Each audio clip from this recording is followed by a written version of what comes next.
I have been in fight or flight mode for most of my life. What that has done to my brain and my body, my mental well-being is, if I continue at this rate, catastrophic.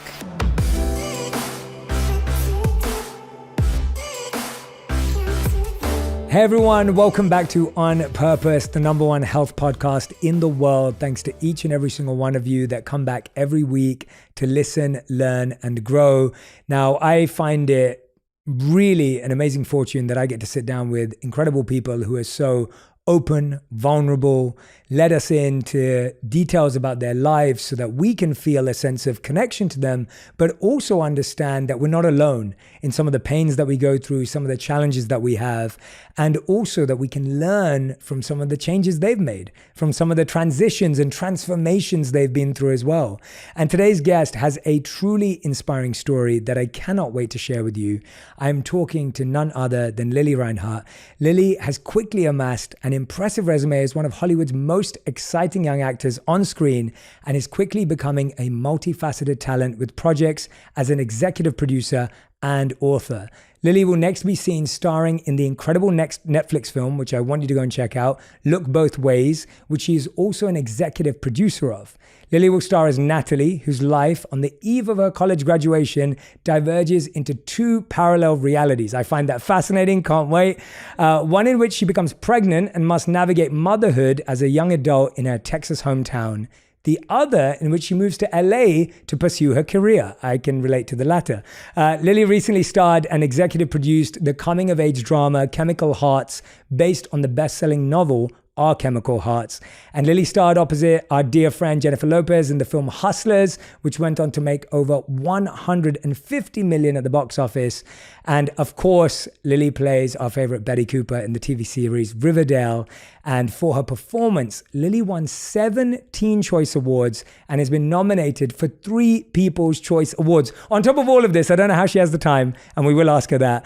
As an author, Lili wrote Swimming Lessons, which is a collection of poems. I'm a huge fan of poetry, so can't wait to dive into that.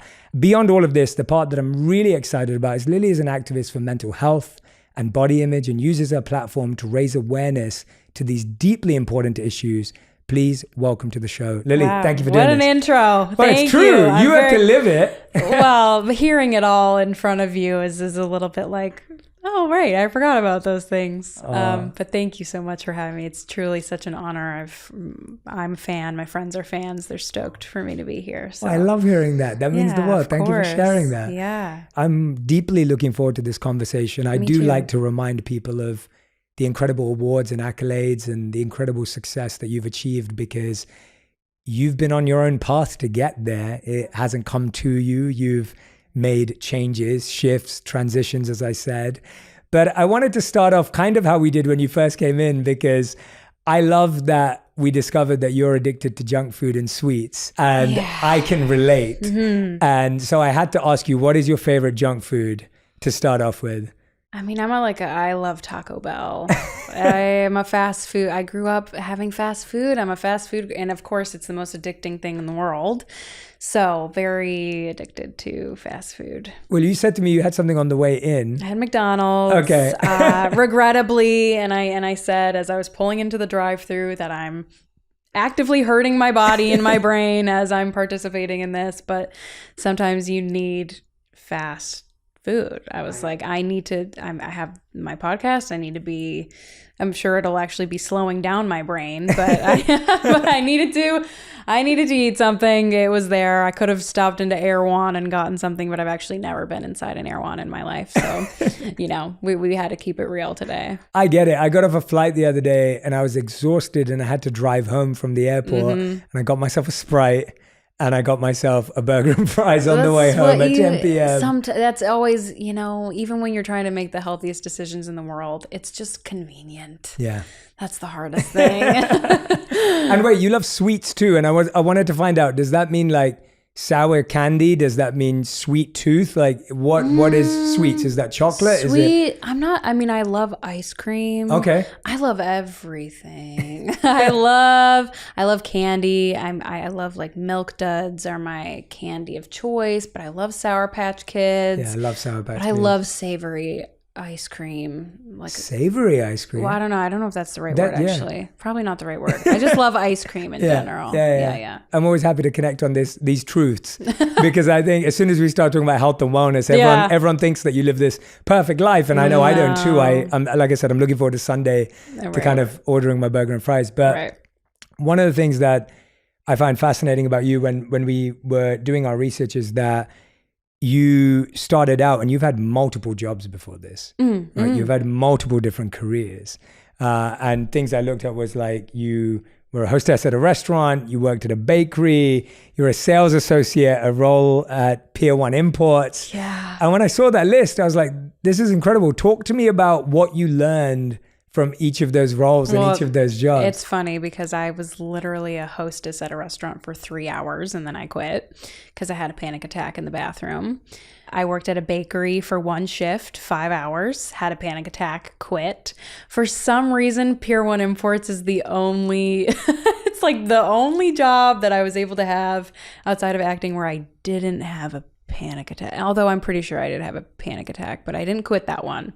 But yeah, I mean, I had to make money. I wanted to pursue my career in LA, and you obviously need funds to move across the country and do so and support myself. So I struggled through a job there. It wasn't that bad. It was mostly, I know how to break down boxes really well. I worked in the stock room breaking down boxes.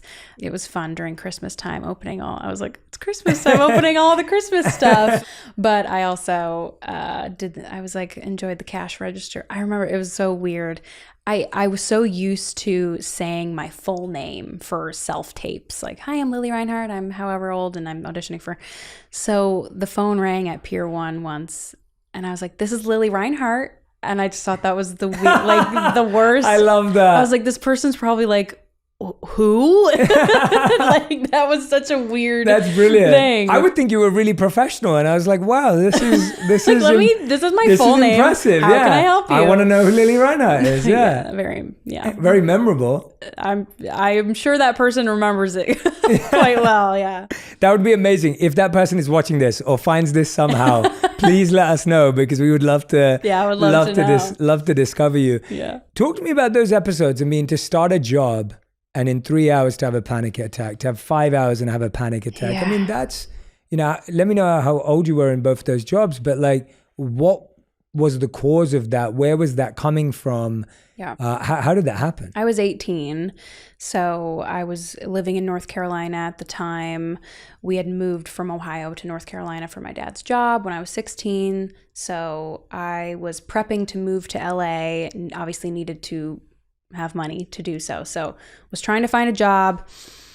My anxiety at that point really stemmed from, oh my God, this is so not what I want to be doing, but it's the means to make it happen. So the anxiety came from, this is absolutely not where I want to be, but I know I have to be here because I need money. I have to make money. So the anxiety was like, don't have money, need it, have crippling anxiety and can't hold a job, but I need a job.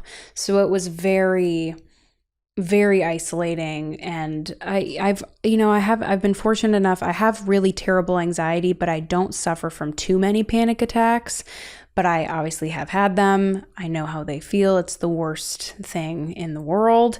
And having those in those environments was so awful. And I always immediately text my mom. I don't know how she does it. She has been very much the person that I turn to during these moments in my life of panic and anxiety. She's always at the other end of the phone or the other end of the Skype or the FaceTime or whatever I need her in. She's there. So I feel very lucky to have such a grounded, I'm like, if I'm having a panic attack, Amy is going to know about it. I really appreciate you sharing this because I think so many people can relate to that anxiety. I remember when I came out of the monastery, left India, moved back to London, took me about 10 months to get my first job. Finally got a job. I was working at this, big consulting firm. I was back in the professional corporate world, which is what I would have done if I hadn't become a monk. And I was working at a client where I didn't really understand what we were doing. I'd been out of the working world for like 4 or 5 years at that point. So kind of lost a lot of my training in that world. Right. I struggled with small talk. I'd come back from this and I remember feeling so anxious that I would take the longest lunch breaks. Like I would disappear from work for like 2-3 hours because I just couldn't have those conversations. I didn't know what to do. I wasn't very good at my job. And I remember going up to our senior manager at the time and saying to him that I know there's a space for me in this company, but I don't think this is the right role or this is the right client because the work we're doing here, I feel really a deep lack of confidence. Yeah. And I'm really just feeling anxious. Yeah. And the way he responded increased my anxiety. I was going to say, was he comforting? No. And so I did this. You did 3 to 5 hours and you knew yourself. I lasted 2 weeks. And so this was after 2 weeks. He said, Jay, you realize people work really hard to get this job. And then they do as they're told. And they don't decide to shift after 2 weeks. Yeah. And he said, if you shift after 2 weeks, you'll pretty much be ending your career with us. Like that's what it's going to be like. And I just still knew that this was just not where I needed to be. Yeah. And so what ended up happening was they told the client that we were servicing. So my company gave services to a client. They told the client that I wasn't performing well. And so that they were going to let go of me. And they literally walked me out of the office as if I'd just been fired. Wow. And I wasn't fired. I was just let go of that client. Right. But they made me feel like I was fired. So I had to pack my box up. Shame. It was so painful. Yeah. How did you communicate? You obviously texted your mom, but how did you communicate? How were you received by the people you worked with, the person who was the boss or the owner? Like, how did they respond to this? They didn't know me and I didn't know them. It wasn't even like a 2-week thing. It was genuinely, nice to meet you. Here's this shift. Oh, now she's quitting. Right. So I genuinely don't even know what their impression was. I remember the bakery I worked at, the boss was just very concerned with getting the apron back. It was like a very okay, well, make sure you return the apron. Wow. I was like, okay, I will make sure the apron gets back to you. So that was strange. Did you give the apron back? I actually don't know if I ever did.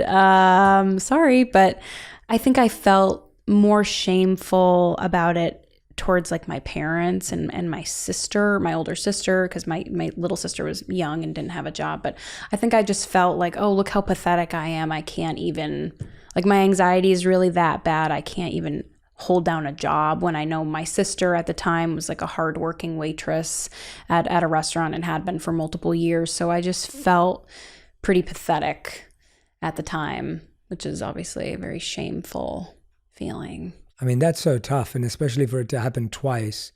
And when you start judging yourself and you start causing pain towards yourself verbally, or you become internally abusive towards yourself. And as you said, you start comparing yourself to siblings and partners or whoever else, family that's in your life. Yeah. How did you get the courage to try again when you've got into such a dark space of... And it's not just a dark space. It's you're actually experiencing physical panic attacks. So it's not just mental, it's physical and mental, it's emotional. Yeah. How are you still getting the courage to go, okay, I'm going to go Pier 1 Imports, or I'm going to go even into acting, of course? It was my drive to be an actress. It's something that has truly lived so deep inside me. It's the core of who I am. Which we'll come back to that, but it was truly my undying ambition and drive to be an actress, where I knew I needed money. I needed money to make this happen. And the anxiety was just I was going to have to find something that I could handle, tolerate, I think was the right word. I obviously couldn't be going to work and having panic attacks every day. So I just needed to find something that I could tolerate. And Pier 1 ended up being a situation where I was working around mostly older women, which I think also says something about who I am. I wasn't comfortable working around these young people who I felt, because I have social anxiety, and at the time it was pretty bad. I was living a very isolated life. So being around these young girls who were also there made me feel even more out of place. And so I found myself more comfortable in a job where I was around middle-aged women who weren't judging me, weren't necessarily interested in talking to me about my personal life. I just really wanted my job to be my job. I didn't want to make friends. I didn't want to create relationships. I just was there to make money and then bounce, basically. That's a great lesson for all of us, because I think we often feel that you can get into such a dark place that nothing can get you out. But what you're saying is actually your drive to where you wanted to be and who you wanted to be was able to pull you out of that space to try again. It was, and I'm very thankful for that. I never really gave myself a plan B. I didn't have a backup option. I knew I was going to be an actress. I didn't know what my career would look like at all, and I still don't know what it's going to look like. But it's because it's still, a hustle, and you're still always working. Always. But I really knew this is my dream. I have to do what I have to do to make this work. And I had moved to LA when I was 18, had such bad anxiety while I was here, tried to hold down a job in LA, was hired, didn't even work a shift, had a panic attack and quit. Wow. And that was the moment I decided. I Skyped my mom, literally hyperventilating in a paper bag, and said, I need to come home. I'm not okay. Because I had been there for 5 months I'd been here for 5 months at the time and wasn't making any money. And I clearly could not handle the stress and anxiety of holding down a job here. So moved back home for 6 months, went back to Pier 1, worked as many shifts. I think I was working 2 to 3 shifts a week because my anxiety could not handle more. Saved up very little money. We're talking like $1,700 in the span of 6 months because I just could not work that much.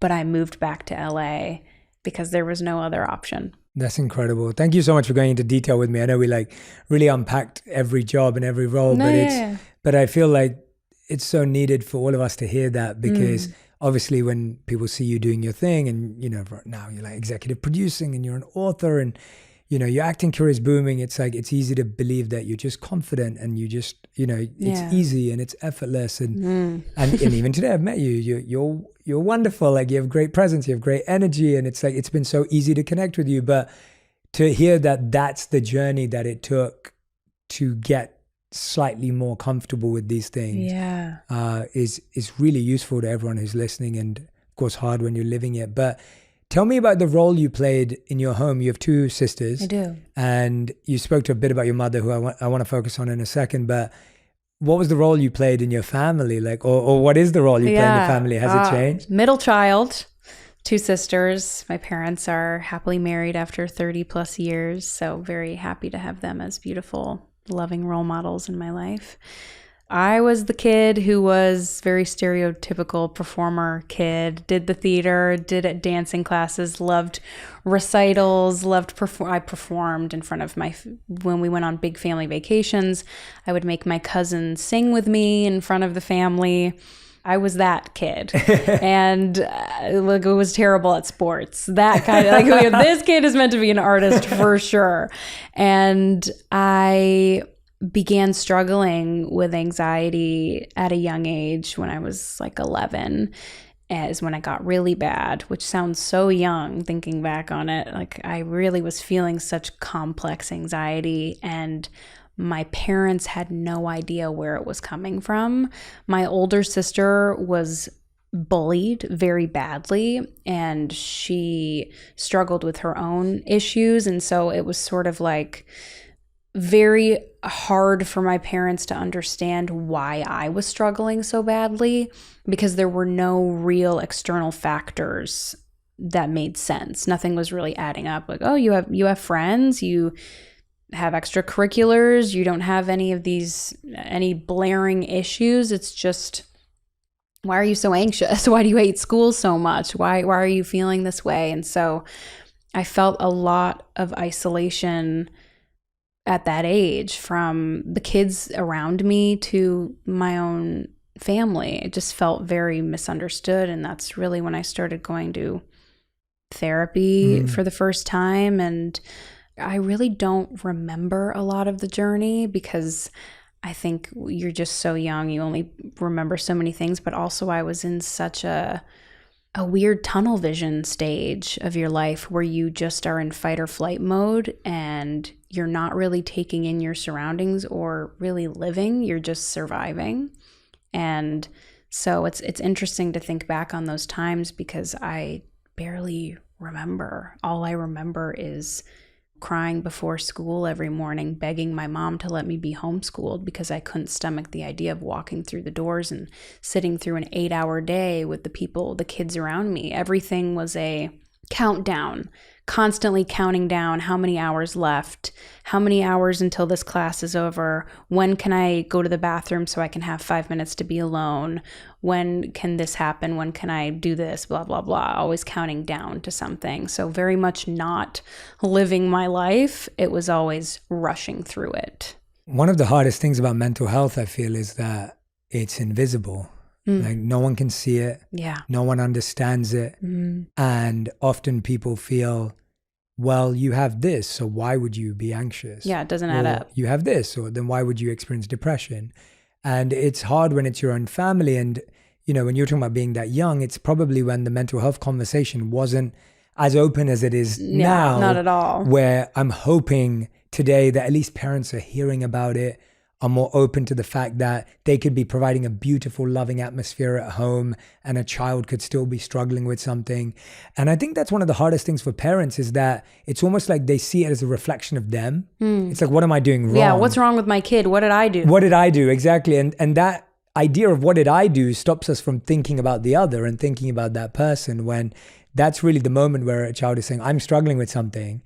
And the ego inside all of us, not just parents, the ego in all of us goes, but no, but that's not my fault. Like I don't know. This can't be right. This can't be right because I didn't do anything for that. And it sounds like your parents are wonderful, right? Like from what I'm hearing. Yeah. And so obviously for them, I can imagine it's hard.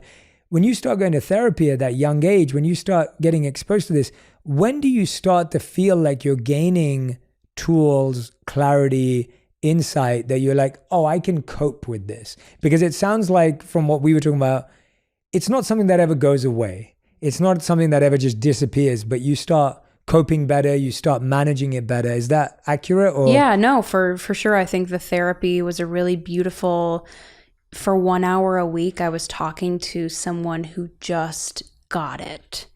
She was an older woman. I instantly really loved her and connected with her. I still felt like it wasn't okay for me to be feeling what I was feeling, like it wasn't justified, and maybe I would be looked at as crazy. So I remember even in my therapy sessions would be like, oh God, my allergies are so bad, as I had tears streaming down my face. I'm like, girl, you're in a therapy office. You're allowed to cry.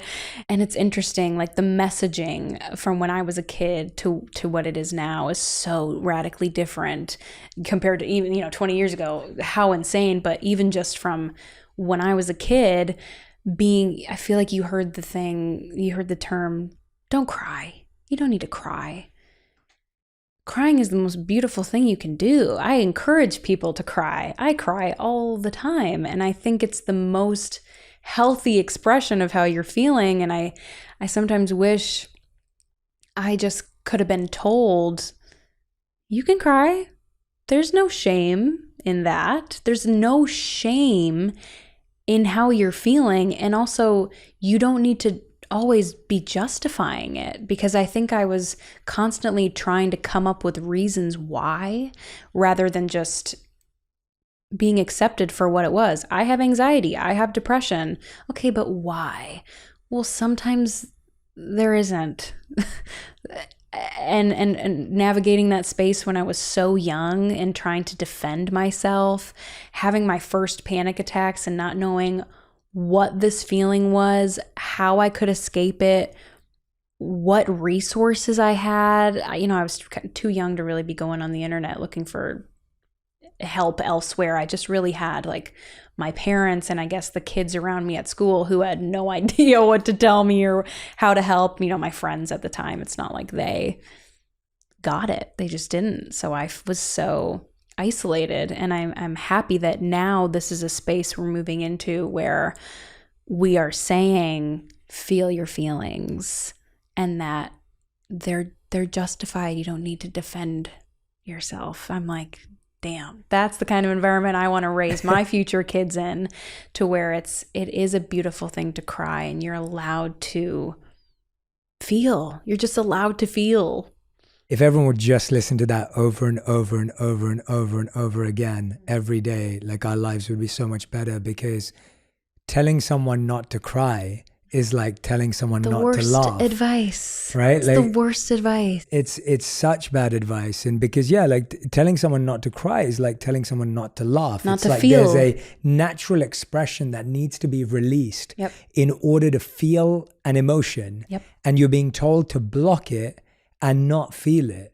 You would never do that with any other emotion. But when it comes to crying, and especially as a man too, that's a big part of how boys are raised. Boys don't cry. Boys don't cry. Right. And boys never cry. And, you'll be fine. You're okay. There's nothing wrong. And so it's like, oh, if I cry, that means there's something wrong.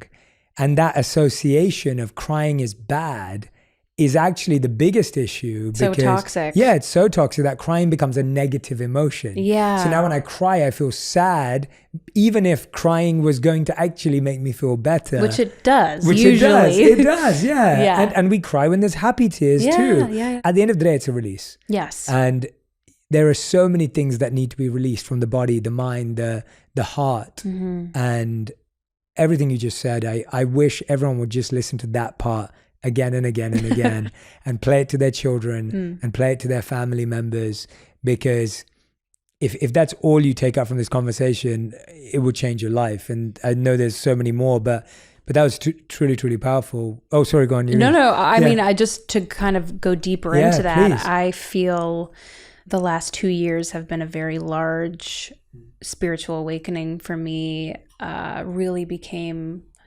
awakened to the spiritual side of life and really what wellness means. And I thought I knew who I was before and was confident, but really so much of my identity was based off of pleasing other people and putting my identity in other people's hands. And the concept, I read a lot of self-help books, did a deep discovery on all those things. And the biggest takeaway I was gathering was how vital it is to sit with your feelings and experience them, which again just goes along the concept of don't cry. You're pushing it away rather than doing the opposite, which is how you heal. I was on a very big healing journey 2 years ago, which is how this all really started. And the biggest thing I kept reading was feel your feelings, sit there and let the feeling be in your body, let it flow through you, observe it, don't judge it, let it happen as it needs to happen, let it flow through you. And so that's what I did. And my perspective has changed quite dramatically over even the last couple months. And I sort of look at things this way as someone who very much struggles with anxiety and depression. When I feel very overwhelmed by those things and sort of like I'm being burdened by these things, I like to think of it as if I started out as this celestial being, this just energy, and the universe or God or whomever said, hey, do you want to go to Earth for an incredibly short amount of time, like a blip, and experience every emotion that you could possibly feel as a human? You get to have all these experiences: love, heartache, anxiety, joy, euphoria, whatever, all of it. Do you want to do that? Yeah, I do. And so when I am feeling these intense feelings, it's sort of like a reality check to step outside and say, although this is a very uncomfortable, painful feeling, it's quite beautiful that I have the capacity to experience it. Just in general, like I am so lucky to feel to the extent that I feel and to feel as deeply as I feel, because it can often feel like a curse when you're having heartache. And when you're experiencing love, it's absolutely euphoric. And then when it's the opposite, it's a curse. And so understanding that both of those exist in the same timeline and in the same life. And that is sort of something that I use to ground myself when I am stuck in a feeling of darkness. That is probably the best description of that I've heard before. Oh. The idea of, if we were given the choice to have this diverse set of emotions, experiences, feelings, and what you rightly said was that if you're experiencing loss, Mm-hmm. it means you've experienced love. Yeah. And if you've experienced pain, it means you've experienced joy. Yeah. It actually means that you've had the fortune Yeah. of receiving a glimpse of greatness. Yeah. And I lost my mentor to stage 4 brain cancer. Mm. And I lost him a few years before that because of how Yeah, brain right. cancer works, in the sense that he wasn't Mentally mentally yeah. there, even though he was spiritually there. Yeah. And what I always referred to him as, which I found fascinating, was, so when someone has stage 4 brain cancer, obviously they start to lose aspects of their memory, they start to lose aspects of identity, and his memory became so short. He had long-term memory, he lost his short-term memory. So if he'd see me, he'd be like, "Hey Jay, how's it going?" And then 30 seconds later, he'd be like, "Hey Jay, how's it going?" As if he'd just seen me. Wow. So he'd still know I'm Jay, and he'd still remember our relationship for many, many years. But in the moment, you couldn't have attention. But what I found fascinating was that all he did was thank people for their service to God. Oh, wow. So all he'd do if he saw you, and he was a community leader, he was a priest in his own right, and if he saw you, he'd be like, "Thank you for what you're doing for others. Thank you for your service." Wow. And I was like, how special was that? That Wow. was his broken loop, was gratitude. That's the most wholesome thing I've ever heard. Literally. And to experience that was just unbelievable. And it's what you're saying, that yes, I miss him. And yes, of course, I wish he was there. I feel like calling him up every day to tell him what I'm doing and different things that happen in my life.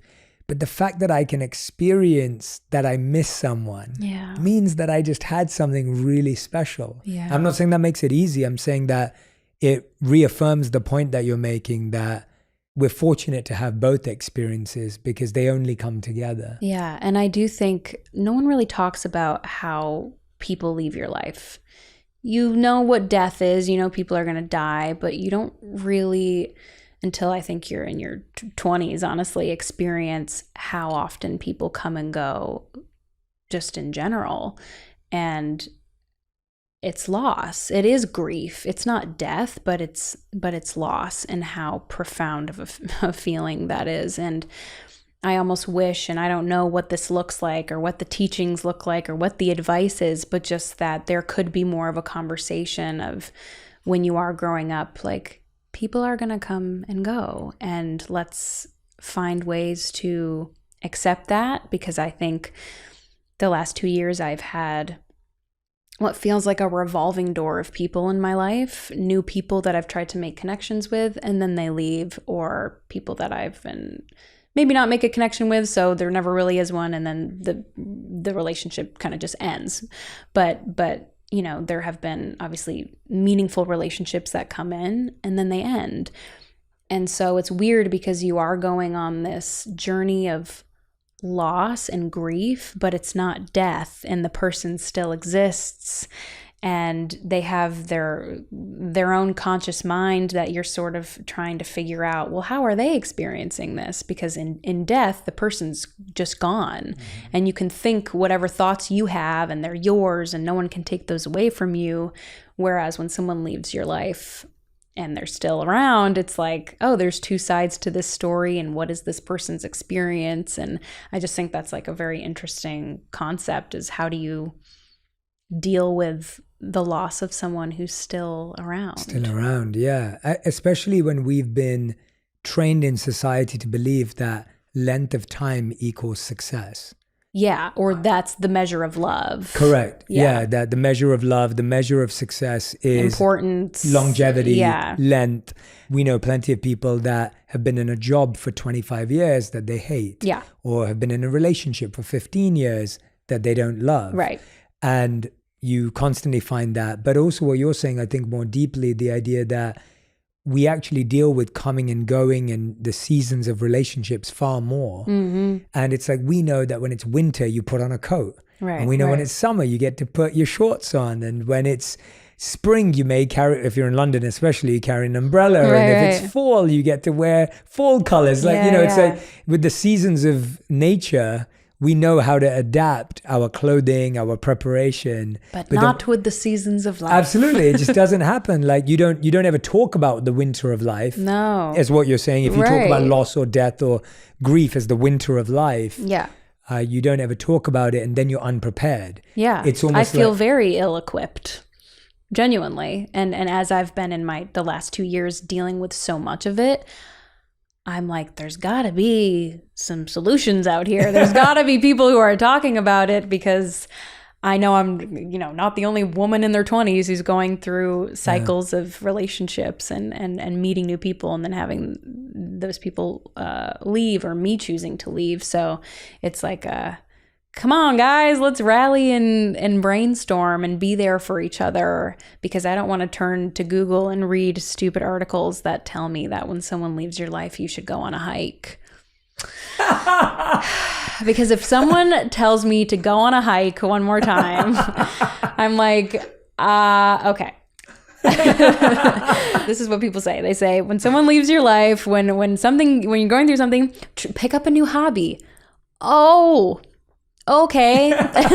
Sure, I'll do that, and that'll take up 3 seconds of my time and probably like $400 to buy all this equipment for this new hobby, whatever it is. Maybe I'll try crocheting, and all of a sudden I'm spending $300 on all these things, and it lasts 2 seconds. It's like there's got to be, what else can I be doing? Yeah. So what I'm personally been dealing with is the struggle of, what is my identity outside of everything else? What is my identity outside of everyone else? So just me, and outside of work, because I'm a workaholic. And since I was a kid, as a survival, as a coping mechanism, had to basically make acting my identity to push me out of the situations that I was in and launch me into my career.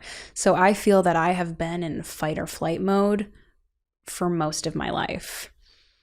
And what that has done to my brain and my body, my mental well-being, is, if I continue at this rate, catastrophic. I will lose my brain power. There's no way. Humans are not meant to continue living in that state of your adrenaline is always going, just that fight or flight response. And I'm basically on this journey right now in my life of trying to calm that down and trying to just simply exist and sit in stillness without feeling like I need to fill a void. And that is the biggest, that has been like waking up with anxiety. I'm not working this summer. I'm not filming anything. I'm promoting my movie. Very thankful for that. I have my own production company, so I'm doing I do a lot of Zooms. I do all the things, but there are days where I have nothing to do. That's amazing. Well, that's the challenge, is where I'm thinking, what do I do with myself? Because I have been programmed to constantly go. Pick up a new hobby, go on a hike. Yeah, let me do that. I'm going to do that. Come on. Besides that, I'm like, how do I find serenity and acceptance and peace without running away from myself? Because and I'm stopping myself in these tracks, because the past week I've had such bad anxiety about not working and being bored. The fear of being bored has been haunting me, and I've been thinking, what trips can I go on? Okay, I'm gonna reach out to like literally everyone I know. When are they available? I'm looking at the calendar on my phone going, I'm alone that day, need to fill that up. Like, genuinely, how can I fill my time so I'm not alone? Because loneliness equals my existential crisis thoughts, and I'm going to spiral. Yeah. So I'm very much on that journey of because I know I don't want that. I do not want that. I do not want to be someone who has to fill that void. I pride myself on being someone who will never just succumb to that and be the person who always has to have friends around or always needs to be doing something. I don't want that. That's not the identity that I want. I want to be able to be okay by myself. And that's a really hard thing to do. Yeah. It's sort of like, how do you do that?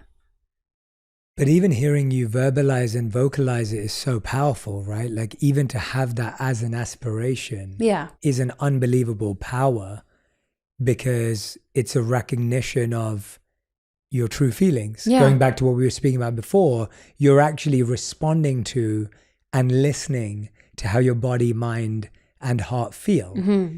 And so you're already making so much progress, because if you weren't listening, then you would be going against the advice that we should be allowed to cry and we should be allowed to do this. And so you're saying, well, I just need to take the next 3 months or however long it is off, because that's what I'm feeling I need. And even if you don't know yet what that looks like, you're still deeply responding to that need. And so I think there's a real power in that, because identifying it is one thing, then implementing it, which you are, is another thing. Yeah. And then, as you said, building your identity as this new identity is almost like step 3.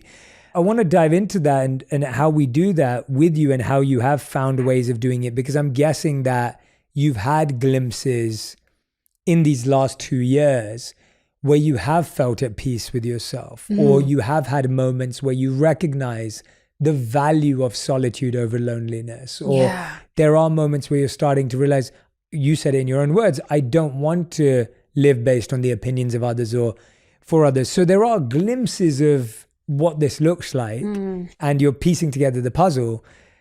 But you were saying that, you know, you're going through this transition in your life right now, and our identity gets wrapped up in other people, our jobs, our work, everything around of us.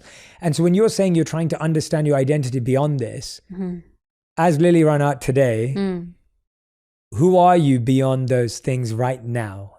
It's a process for me of, I'm trying to take it day by day, because I overwhelm myself by trying to fix it all right away. I'm a very all or nothing person, and I'm a very compulsive person. Like once I find out what's wrong, gotta have a solution immediately.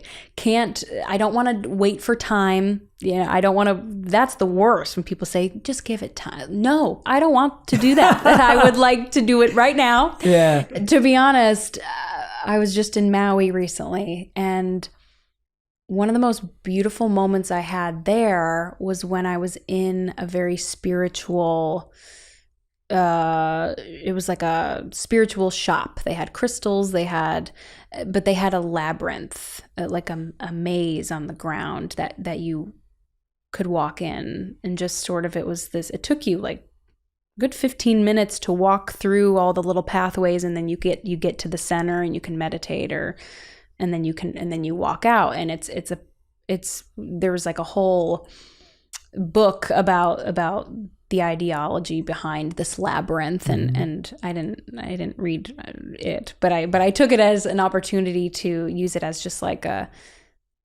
meditating, a moment of meditation. And I felt so close to myself when I was doing that.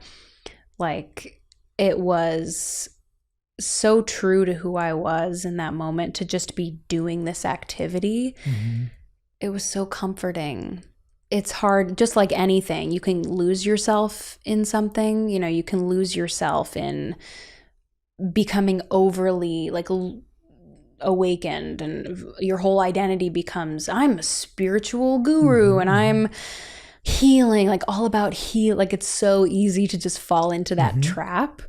And I'm obviously trying not to do that as well, and I'm definitely not. But my friends would never let me do that. But I do find so much therapy through even just talking about it, even if I don't have the answers. Yeah. I don't have the answers to who really am I outside of my fight or flight mode, and who am I outside of being an actor? I don't really have the answers to those questions, but just even saying that out loud makes me feel like I'm closer to figuring it out. And I really appreciate that honesty, because I agree too. Like I'm hearing you speak, and it feels the same way to me, where I'm like, okay, you're not forcing yourself, at least in this moment, to arrive at an answer or to give an answer to complete the sentence. But at the same time, I'm seeing a self-awareness, I'm seeing a acceptance of that path, and that's what's so useful. And you are right that if you've never allowed yourself to be yourself, how would you know how to describe it? So if I asked you to describe yourself as an actress, you'd be able to describe yourself. It would be pretty easy, because you've been an actress plenty of times, or you could describe those roles that you've played. But then when someone asks you, who are you, to pretty much 99.9% of people on the planet, we can't answer it because we've never actually let ourselves be ourselves. So it's not alien to not know. Yeah. Well, I think we know who we are in relation to other people. Yeah. Into things. Our roles. To our role. Yeah, 100%. But then when you take the roles away, what are you? Yeah. Like, whoa. Well, I do not know. I do not But that know. is the beginning of figuring it out. Like that's because you now can go, okay, am I playing Lily the actress? Or am I playing Lily the daughter, friend, whatever?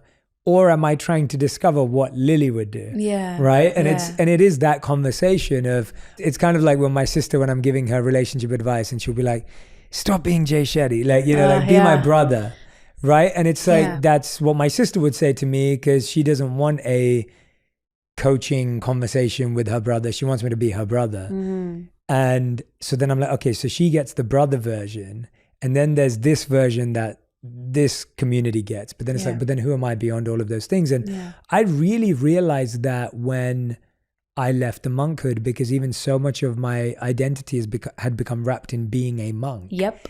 And the whole point of being a monk was to not have an identity that you're wrapped up in. Yeah.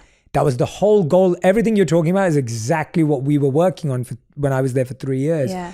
But even then, it was so easy to get wrapped up in another identity.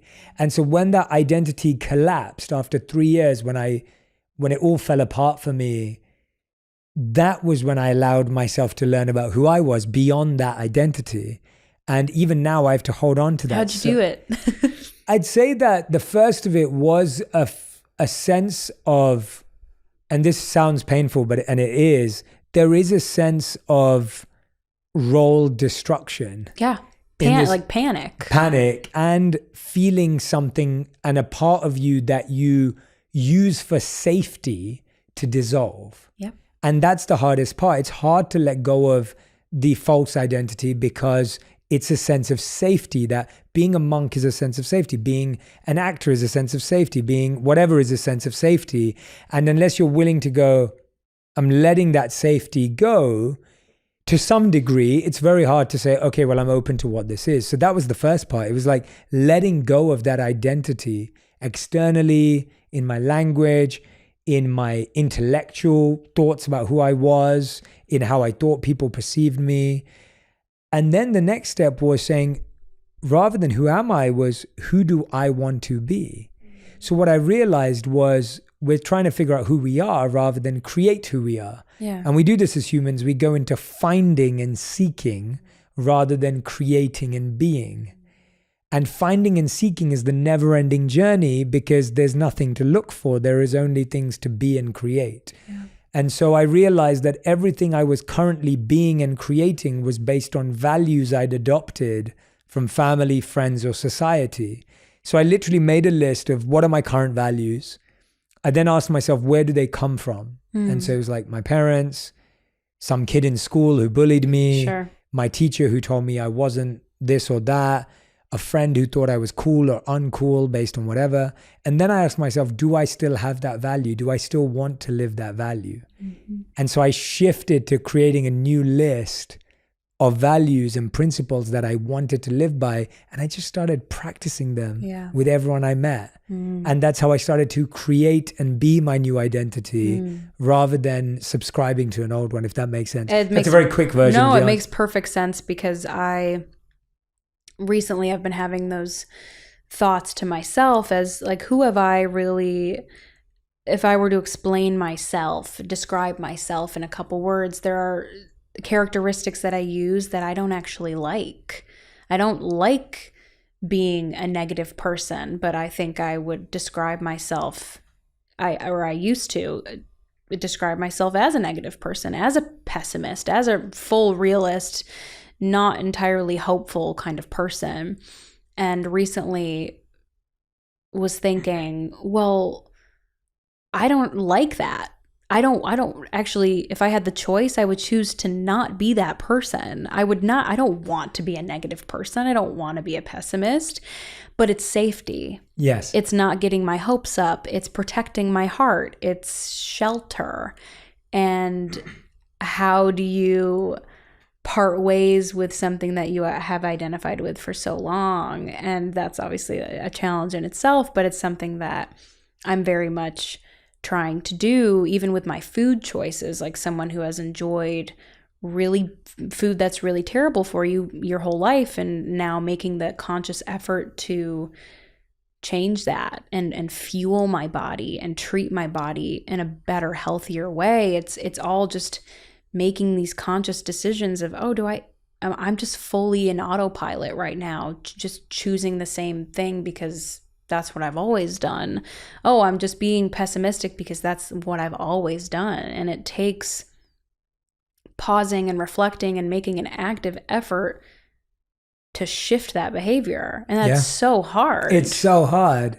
We're simply living patterns. Yeah. Right? That's literally as simple as it is. It's like we've adopted a pattern. And now we have to choose to practice a new pattern based on who we want to be. And that's why I think the journey of who am I is really, who do I want to be? Who do I want to create?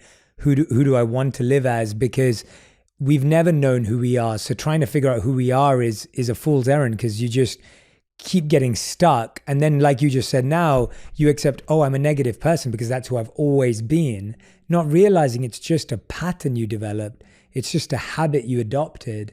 It's just what you absorbed through your environment as opposed to selected it. That's truly, I mean, it's such a profound thing that's just like settling into my brain now is even the last couple of days been thinking, I need to find out who I am. I need to find it. I need to search for it, rather than I will never get anywhere if I do that. It's a matter of who do I want to be, and then actively doing that. Yeah, and selecting those values, selecting those principles, selecting the habits like you just gave for your food. It's like if you just said, who am I? I'd be like, I'm someone who loves chocolate. I'm someone who loves ice cream. I'm someone who loves junk food, fast food. But that's not who I am. That's just a pattern I built, and I can change that pattern. Yes, it's hard. I'm with you on that. Like, it's been, when I met my wife, she's the one who transformed my diet, because I was always someone who is focused on mastering the mind, and I kind of neglected the body and kind of didn't care. And my wife is a nutritionist and dietitian and Ayurvedic chef, and so her whole world is food. Quite convenient. Very convenient, hugely convenient. If you want to change your life, wow. And it was like, she got me off refined sugar, she got me off the wrong oil, she got me off like packaged and processed foods on a daily basis. And it was so much education and so much coaching that I received from her that allowed me to make transitions where the first thing I said to her was like, I don't know how I would live without sugar. Yeah. Like, I don't know. Yeah. And it sounds ridiculous now, but it's like, when we got married 6 years ago, and I was like, I don't know what you want me to do. And then we started looking for alternatives. And now if you ask me, I pretty much would eat, like, I guess refined sugar maybe like once a month. Oh, and so that's amazing. And that's amazing for me. Like, that's a big thing for me. Wow. Because I didn't know. I grew up eating 4 chocolate products a day. My mom gave me a chocolate biscuit, a chocolate bar, a chocolate yogurt, and a chocolate ice cream every day. Right. And I was addicted to sugar. Yep. And so it's pattern formation though. And yes, you're so right. It requires discipline. It's painful. It's hard. But I love that that's dropped for you. Like, and I love that you took us there today, because I think too many people are finding and looking and seeking and searching, and it's being and creating and building and forming, which is where our energy needs to go, because you've seen yourself build a career. You've seen yourself create your roles. You've seen yourself create a book. You've seen yourself create a show. Like, you created those things. You didn't find them. Very true. You didn't search for them. You didn't seek them. So you know you have creative energy and creative power. Yeah. Like, damn, got to create myself now. Yeah. How exciting. It is very exciting. And then there's a sense of selection and control, and not control in a control freak way, but in a sense of like, I can choose. Yes. Yeah. I can make the choice. And my first step was definitely the epiphany of, oh, wait, I actually don't want to keep identifying with this. Yeah.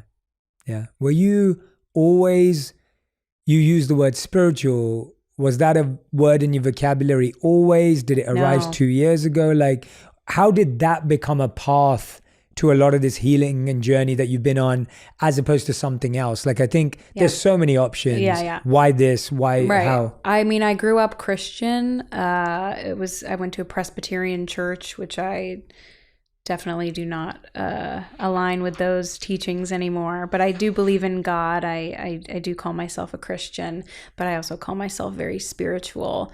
And I think 2 years ago, the lockdown was forcing me to go through this healing journey by myself. And my journey through healing was through spiritual healing, and through working with actual healers and energy. And I started to study Reiki, and I'm gonna get my master's. I mean, I'm going to be a Reiki master. Yes. At the end of the summer. That's amazing. Thank you. So it became I'm going to look inward, is sort of what it was. And I found that became, that's clearly a very spiritual route. You're looking in towards your spirit, towards your soul. You're doing shadow work, soul searching. So I was like, okay. Spirituality is the word that I'm resonating with. Yeah. And I actually went to Mount Shasta, which is a very high vibrational, highly spiritual place in Northern California. And I went there by myself, and I worked with she calls herself a sound healer. And I worked with her and found the experience. I just, again, felt very much like I was so at home with myself while I was doing those things, so connected to myself, connected to my higher self, the person that I want to be. And so I thought, yes, this is the right path for me. And so kind of ever since then, I've been very into spirituality. And, I've always loved crystals. Everyone loves crystals, but like looking past that into a deeper form of energy healing. And that led me to Reiki, which led me to sound healing and going to sound baths and then meditation. And I took a course and I learned TM, Transcendental Meditation, which wasn't really it didn't super resonate with me. It hasn't stuck with me, but it is something that I tried. So it's been a trial of just different things. And I guess that's just what I call, when I say I'm spiritual, I'm on that very personal journey with myself, looking inward. Yeah. Is sort of what I mean by that. Yeah. But I love those examples, because it is a practicing of different methods and techniques to find what works for you. And you've obviously found, both in Reiki and sound healing, what really soothes your soul and your healing, which I think is such an important part of it. I think spirituality or healing or any of these terms can often get, they're so big, and they can get a good or bad name based on a particular practice. And the idea is that it's just such a big umbrella term for so many practices that it's so important that people keep an open mind to finding what works for them. And you're right, there may be a certain aspect that just doesn't,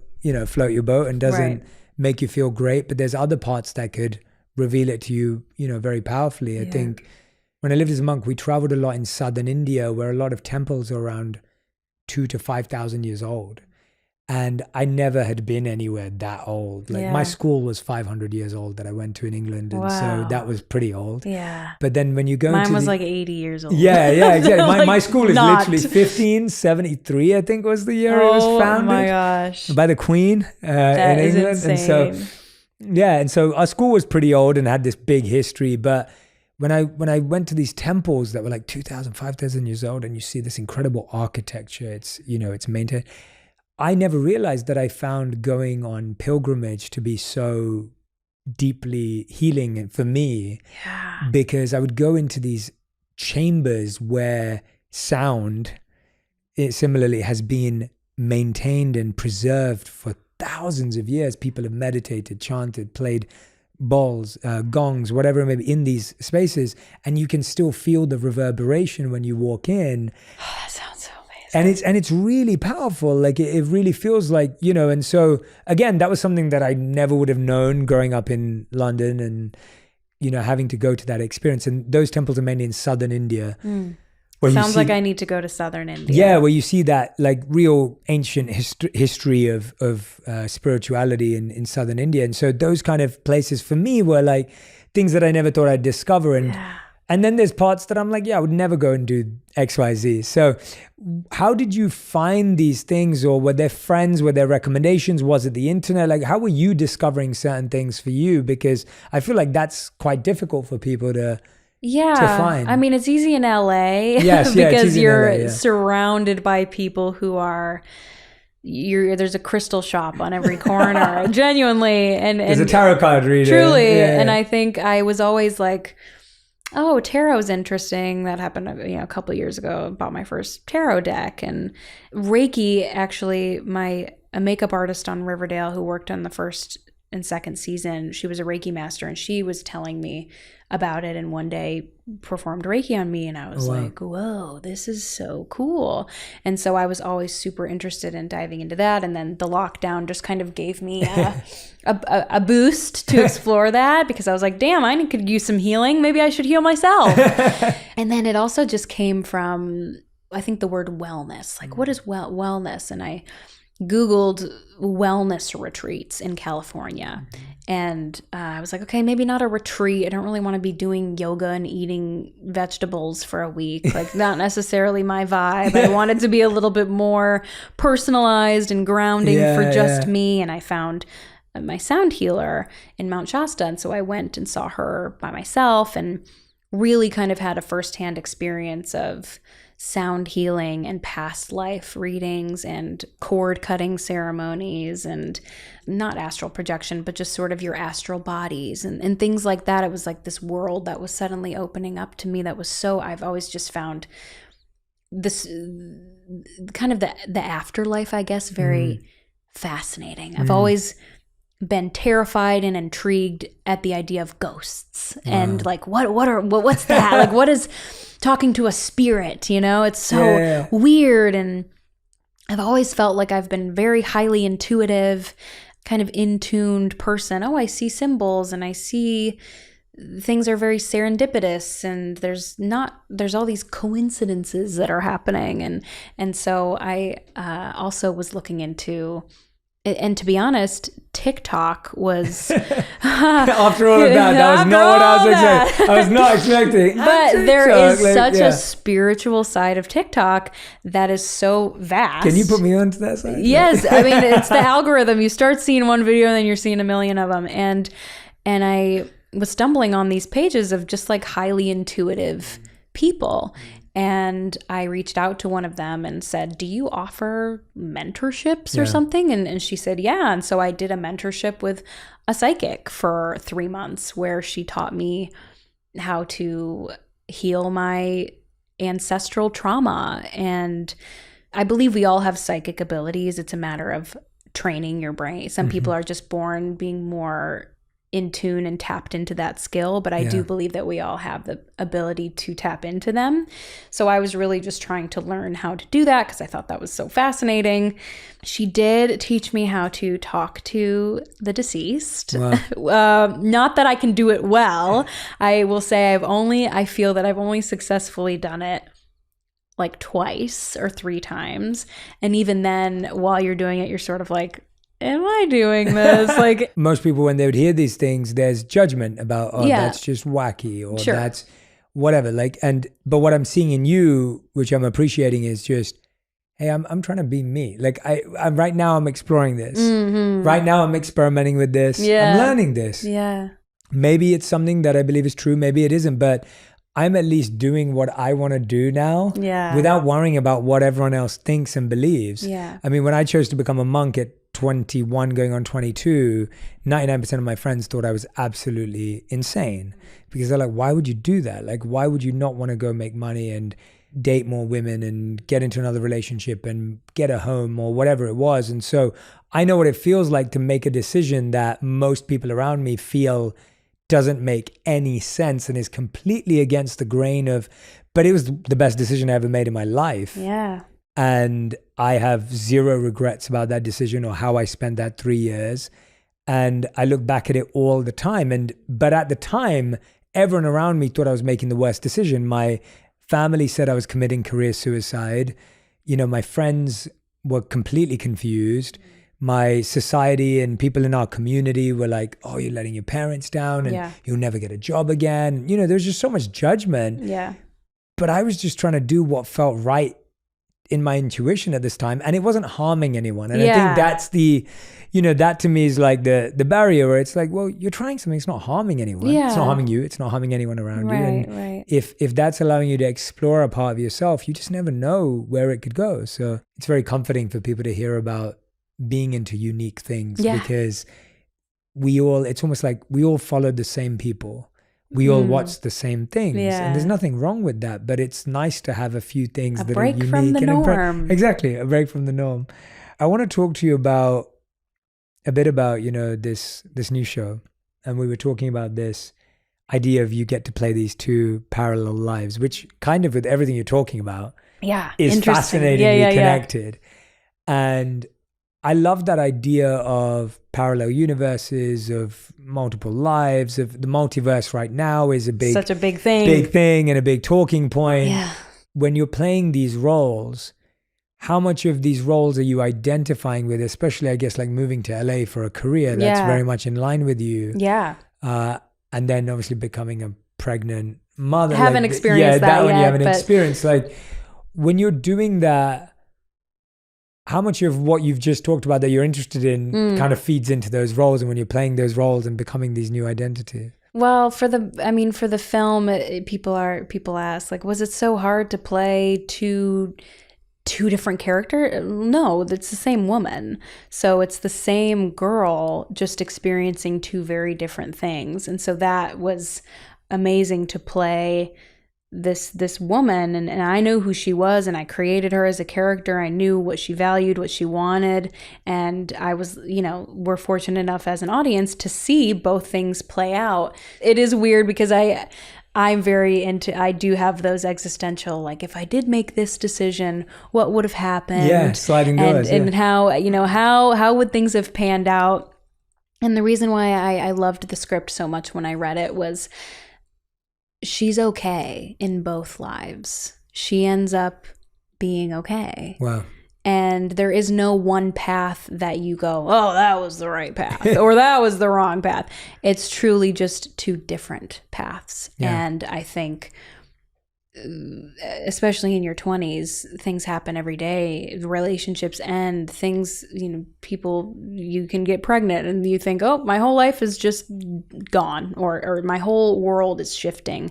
And I don't think that's has to be a bad thing. Yeah. I think there are millions of ways your life can turn out. Mm-hmm. It's based off decisions you make every single day, but in the end, things are okay. Yeah. Things end up okay.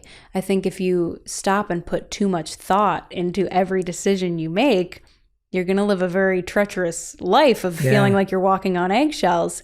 I think it's a matter of saying, I mean, I personally like to look at it as the universe has my back. Yeah. And so I think this film also resonates with how I feel in that regard of this woman she had a positive pregnancy test and a negative one. And you see 2 possible scenarios out of a million of what her life could have been. Mm-hmm.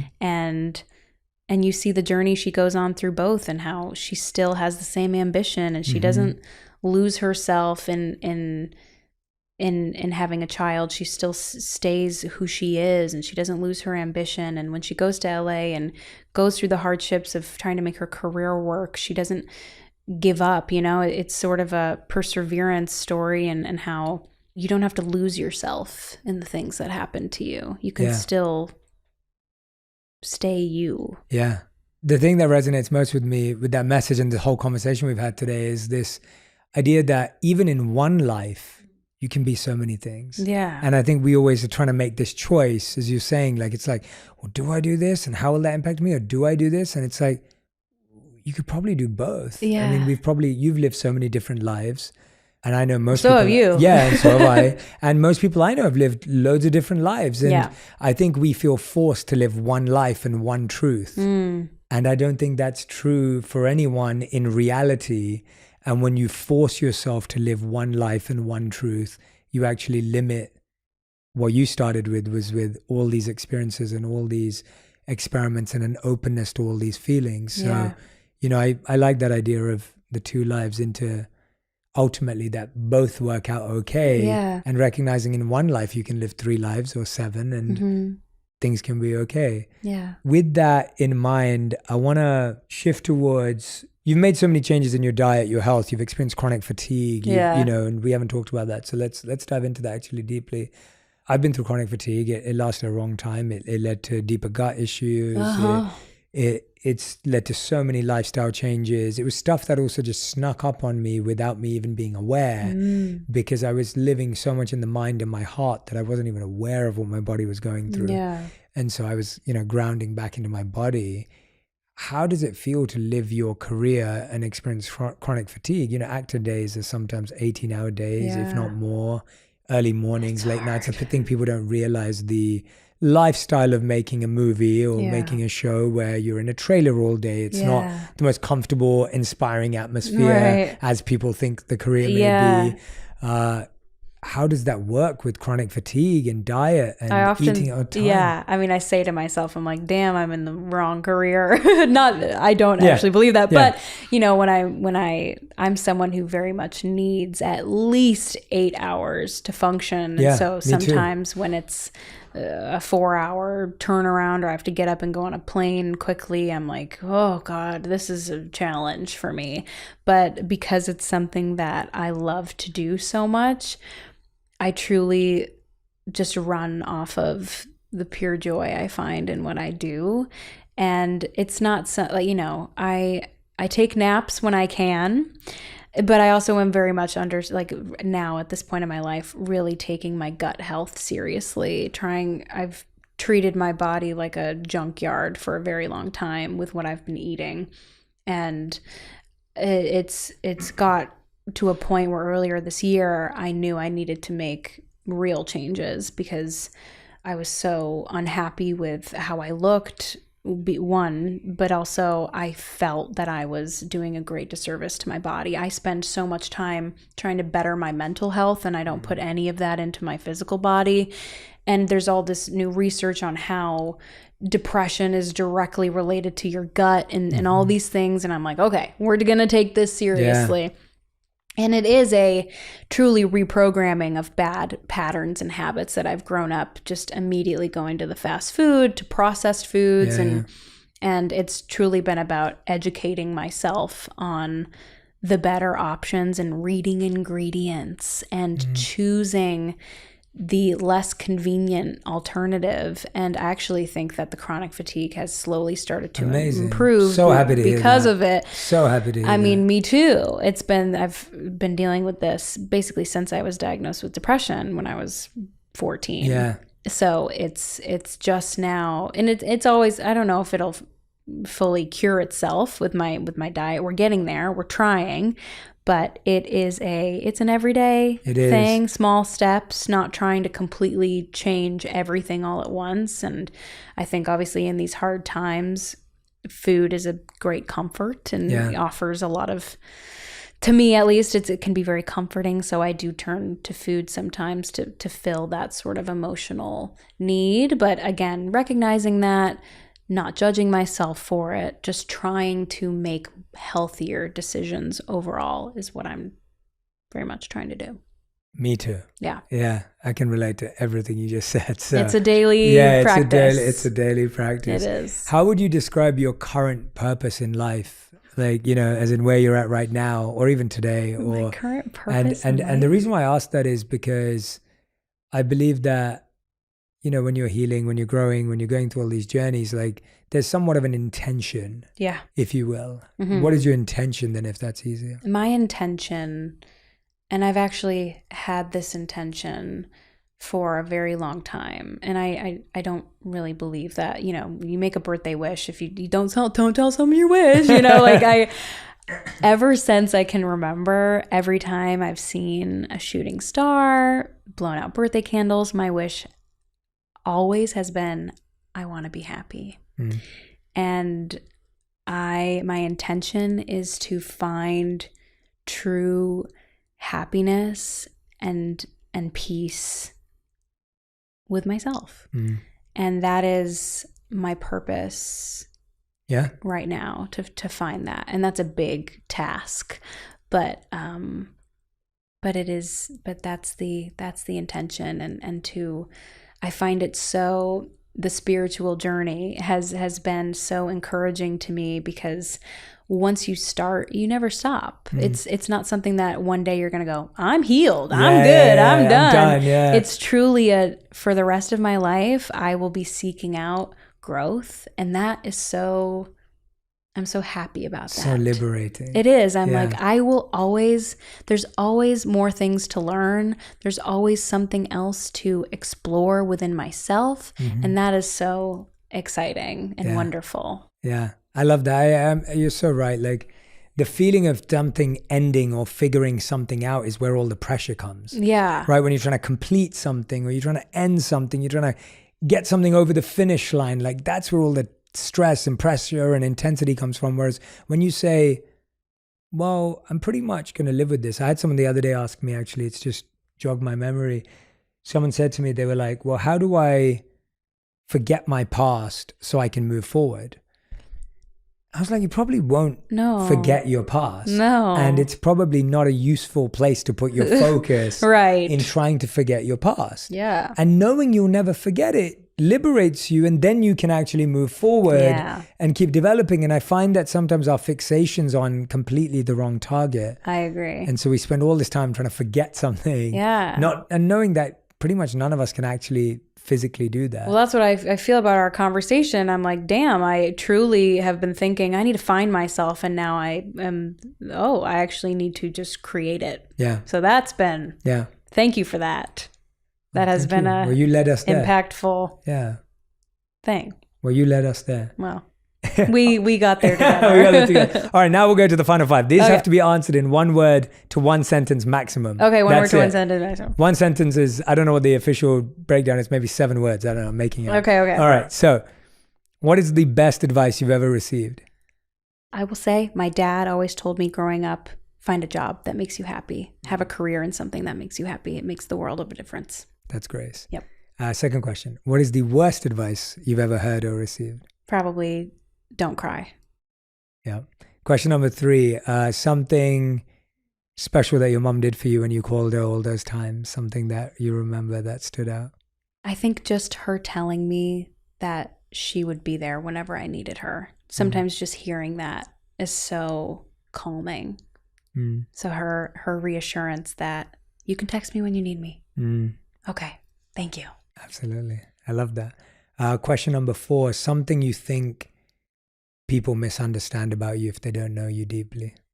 I think my outspokenness, I think, is sometimes misinterpreted as ignorance, or attention seeking, whereas I just sometimes can't keep my thoughts to myself. Yeah. But it's never from a bad place. It's from a place of, let's have a conversation, not this is my opinion and it's right. It's no, I'm just trying to add my bit to the conversation, whether it's helpful or not. Yeah. It's going to be there. I love that. And fifth and final question, which we ask every guest since day one, is if you could create one law in the world that everyone had to follow, what would it be? One law? Yeah.